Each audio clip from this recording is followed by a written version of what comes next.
ભગવાનની કથા કાનથી સાંભળો અને મનને સતત પ્રભુમાં જોડાયેલું રાખો. જો મન એકલું પડી ગયું, શંકરજી કહે તો મન વાંદરા જેવું છે. મન વાંદરા જેવું છે. મન જો એકલું પડી ગયું, જો ખોટે માર્ગે જો ધકેલાઈ ગયું તો મન આપણાને પાપ કરાવે છે. માટે મનને બની શકે તો કબજામાં રાખજો. થોડું ધ્યાન કરજો, યોગ કરજો, સમજણ લાવજો, ભગવાનની કથા સાંભળજો અને ભગવાનની કથામાં જ મન શાંત રહેતું હોય છે. બાકી તો 24 કલાક ભટકા જ કરતું હોય છે.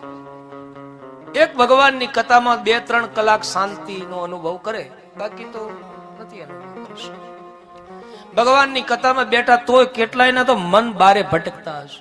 ઈ ભલે ના આય બેઠા તોય મન તો કેટલાય વિચારો કરતું હશે. ઓલાની ટોપી આમ કરવાની છે ને હજી આમ બાકી છે, ઓલું બાકી છે, ઓલું બાકી છે.